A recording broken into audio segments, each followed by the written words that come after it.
અમે સમાજનો પૈસો ક્યારે ગેરમાર્ગે વાપરતા જ નથી.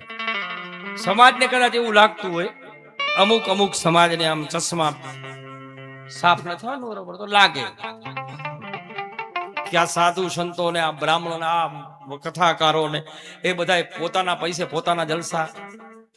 જરાય નહીં. સમાજનો પૈસો ખાય ને એ કોઈ દી સુખી ન થાય. આ ભાનુબાપુ કહે છે સમાજનો જે પૈસો ખાય એ પછી સાધુ હોય તો ભલે, સંત હોય તો ભલે, જતી હોય તો ભલે, જોગી હોય તો ભલે, રાજકીય હોય તો ભલે, અધિકારી હોય તો કોઈ પણ વ્યક્તિ સમાજનો પૈસો ખાઈ સુખી ન થાય. પણ સમાજનો પૈસો આવીને જો સમાજના વાપરે ને તો એને જિંદગીમાં કોઈ દી ખૂટે નહીં. આ હનુમાન નામનો વધારો જી છે. મને ઘણા પૂછે કે તમને આ વધે જ કેમ છે? ભાઈ વધે જ યાર, વાપરવાનું જ છે. અહીંયા તો રાખવાનું જ નથી.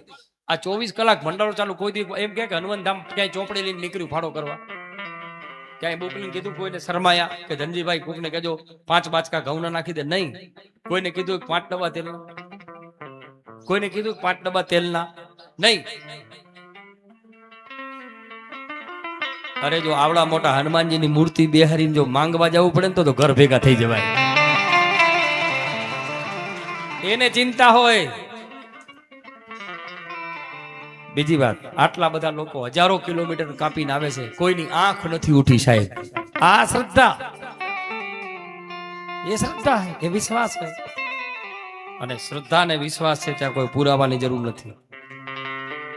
એટલે સમાજનો જે પૈસો આવે છે સમાજના કાર્યમાં વપરાય છે, હનુમાન ધામમાં ડેવલપમાં વપરાય છે, મંદિરના, ગૌશાળાના.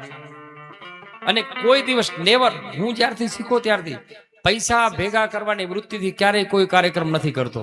નકા બાપુ અમારે જો રૂપિયા ભેગા કરવા હોય તો અબજો રૂપિયા કરી લઈએ. પણ નહીં, મારે એવી કોઈ મોટી સંસ્થા ઊભી નથી કરવી. મારે મોટું કોઈ નામે નથી કમાવું કે મારું મોટું કોઈ નામ થાય ને બધી વાહ વાહ કરે. જેની વાહ વાહ થઈ ને હવા નીકળી જાય પછી વાહ વાહ નહીં. ભગવાનનું ભજન કરો, પરમાત્માને પ્રાર્થના કરો કે હે ભગવાન, આ તમારા સાનિધ્યમાં જે લોકો આવે છે એ બધાનું કલ્યાણ થાય. બાકી કાંઈ નથી જોતું. પદે નથી જોતું, પ્રતિષ્ઠા નથી જોતી. કોઈ હનુમાન ધામ બાપુને પગે લાગે એ નથી જતું.